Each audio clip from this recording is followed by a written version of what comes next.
Good morning दोस्तों। I am doctor Vijaya from Bhilai Chhattisgarh. मैं आज ऐसे विषय पे बात करूंगी वो बहुत ही कॉमन है।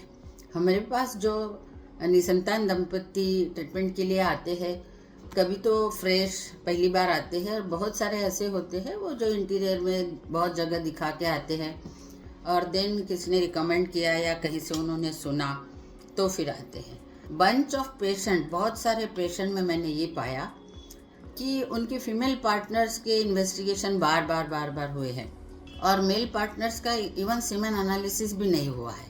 तो ऐसा नहीं होना चाहिए, क्योंकि संतान प्राप्ति के लिए 50% मेल पार्टनर भी रिस्पॉन्सिबल होता है। तो सिंपल उसका सीमेन एनालिसिस करने से और उनका काउंट और मोटिलिटी कैसी है ये देखने से हमको उनका मेल पार्टनर का एक ही टेस्ट होता है, सीमेन एनालिसिस। बाकी तो सारा कुछ लेडीज पार्टनर में किया जाता है। तो आज हम बात करेंगे कि ऐसा नहीं होना चाहिए। जब भी पेशेंट आता है दोनों के इक्वली सेम टाइम में इन्वेस्टिगेशन होना चाहिए। और मेल पार्टनर में अगर सीमेन काउंट कम है, मोटिलिटी कम है, तो उसके क्या रीज़न है और हम उसको कैसे इम्प्रूव कर सकते हैं।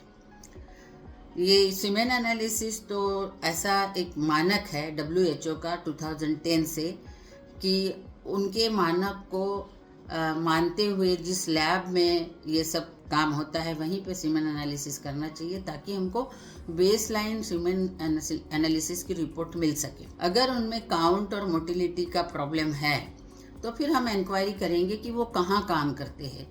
कोई फैक्ट्री में काम करते हैं, उनके वर्किंग आवर्स कैसे है, उनको कितना स्ट्रेस है, मतलब मॉडर्न लाइफस्टाइल, बहुत सारा पॉल्यूशन है क्या उनके आसपास, और वो जहाँ काम करते हैं वो खुद स्मोकिंग करते या उनके आसपास वाले भी स्मोकिंग करते, उसका भी इफ़ेक्ट होता है।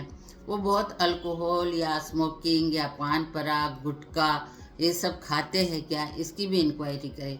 इसका डायरेक्टली स्पर्म काउंट पे इफ़ेक्ट होता है। पान पराग गुटखा, अल्कोहल, टोबैको ये सब सेवन करने को मना करेंगे।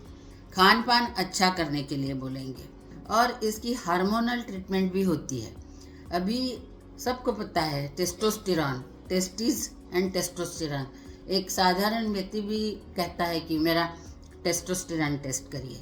तो मेल हार्मोन्स प्रोफाइल हम करेंगे, उसमें देखेंगे टेस्टोस्टेरॉन की level, FSH, LH and thyroids की लेवल वो क्या है।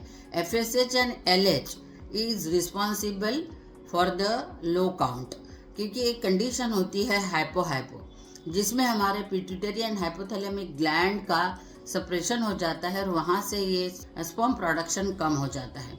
इस कंडीशन में हम उनको इसका सप्लीमेंट दे सकते हैं। टेस्टोस्टेरॉन बिना डॉक्टर को पूछे कहीं से भी अगर आप ले लेते हैं या लगा लेते हैं उसके डोज, तो वो हमको लगता है कि ठीक नहीं है।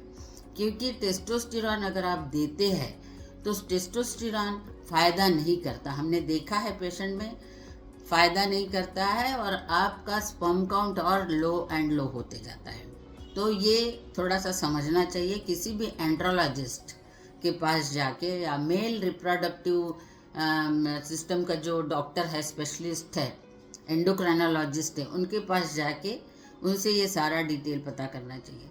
पर सिंपल चीज़ें खान पान में अगर इम्प्रूव करते हैं, अच्छा खाना खाते हैं और जिसमें एंटॉक्सिड इंक्लूड है, हाई प्रोटीन डाइट खाते हैं, तैलीय नहीं खाते हैं और जंक फूड नहीं खाते, इसमें भी इम्प्रूवमेंट होती है।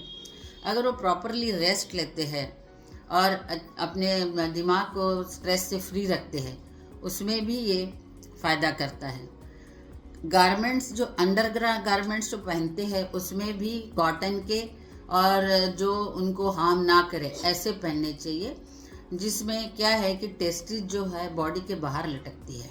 वही ओवरी जो होती है वो बॉडी के अंदर कुशन में रहती है, प्रोटेक्टेड रहती है। पर टेस्टिस के ऊपर जरा सा भी बाहर का टेम्परेचर अगर कम ज़्यादा हो, या आप बहुत हॉट ड्रिंक या बहुत चिल्ड ड्रिंक लेते हैं, या बहुत हॉट पानी से नहाते हैं या बहुत ठंडे पानी से, उसका भी असर स्पर्म प्रोडक्शन पे होता है। फिर आपको एक सिंपल कलर डॉपलर टेस्ट करना चाहिए। उसमें देखना चाहिए कि इपिडिडाइमिस जो होता है टेस्टिस के अंदर, उसमें कोई सिस्ट तो नहीं, वेरिकोसिल तो नहीं, हाइड्रोसिल तो नहीं, ये सारी चीज़ें करनी चाहिए। अब उसमें डायग्नोसिस हो जाएगा तो उसका इलाज संभव है। विटामिन्स में आपको विटामिन सी लेना है, विटामिन डी लेना है, लाइकोपिन लेना है, कोएंजाइम क्यू लेना है। इससे स्पर्म इम्प्रूवमेंट बहुत अच्छा होता है। किसी किसी का स्पर्म थिक होता है, लिक्विफिकेशन जल्दी नहीं होता, ज़रूरत से ज़्यादा टाइम लगता है। उसमें भी thyroid test and prolactin test तो ज़रूर करनी चाहिए। अगर ऐसा कुछ है तो उसका ट्रीटमेंट अवेलेबल है, वो करना ही चाहिए। ये सब करने से इवन हमने स्टडीज़ देखी है, वर्ल्ड की सबसे अच्छी स्टडी होती है कॉकरेन, उन्होंने भी इस फैक्टर्स पे स्टडी किया है और उनके रिजल्ट इतने अच्छे हैं। अगर किसी का 7 to 8% फेलियर है तो उनका वहाँ से 7 to 8% से 20-30% तक इम्प्रूवमेंट हो सकता है। ये उनका डाटा है, हम उसके डाटा के अनुसार ही बोल रहे हैं कि ये कॉकरेन जो है ये वर्ल्ड के बहुत सारे जगह से डाटा कलेक्ट करते हैं एंड देन वो पब्लिश करते हैं। तो ये आपके लिए एक मानक है कि उसके हिसाब से चलना चाहिए। खान पान अच्छा रखें और कहीं से भी कोई भी ड्रग, किसी पान ठेले वाले ने बोला कि नहीं मुझे इससे फ़ायदा हुआ, किसी बाबा ने बोला नहीं ये करो इससे फ़ायदा हुआ, किसी ने बोला नहीं ये आयुर्वेदिक ले लो, होम्योपैथिक ले लो, ये इससे फ़ायदा हुआ, ये सब चीज़ करने से बेटर है कि क्वालिफाइड एंड्रोलॉजिस्ट या जो IVF, ICSI ये सब सेंटर्स होते हैं वहाँ पे डॉक्टर्स अवेलेबल होते, वहाँ जाना चाहिए।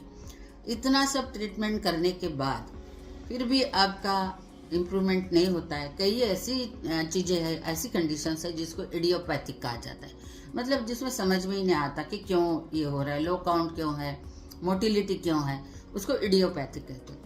ऐसे पेशेंट ने बहुत ज़्यादा टाइम वेस्ट ना करके IVF सेंटर में जाना चाहिए, IVF कंसल्टेंट के पास जाना चाहिए और टेस्ट ट्यूब बेबी का ICSI प्रोग्राम में इन्होंने अपना नाम दर्ज करना चाहिए। ICSI में ऐसा होता है अगर आपके स्पर्म बहुत कम है तो भी आपको आपका बच्चा मिल सकता है ICSI प्रोसेस द्वारा। तो मैं सोचती हूँ कि आपको मेरे आज की बातों से कुछ नॉलेज गेन हुआ होगा और आप ज़रूर अपना मेल पार्टनर्स के लिए खास करके मैं कह रही हूँ कि आप अपना सीमेन एनालिसिस 2 या 3 बार ज़रूर करिए और एब्स्टिनेंस नहीं करना चाहिए। जैसे कि 3-4 दिन सहवास नहीं किया फिर किया, ऐसा नहीं होता। स्पर्म प्रोडक्शन डेली होता है और आप इसको बार बार टेस्ट करिए। 2 या 3 टेस्ट करने के बाद एक आइडिया आ जाता है कि आपका कैसा प्रोडक्शन है और क्या उसमें रिपोर्ट है। उसके अनुसार आप कंसल्टेंट के पास जाके अपना ट्रीटमेंट करिए और mail factor is a very important factor and you should go for it. धन्यवाद। आप मेरे चैनल को सब्सक्राइब करिए और ये जानकारी अगर आपको अच्छी लगी तो बाकी लोगों को भी शेयर होनी चाहिए, इसलिए प्रयास करिए। धन्यवाद।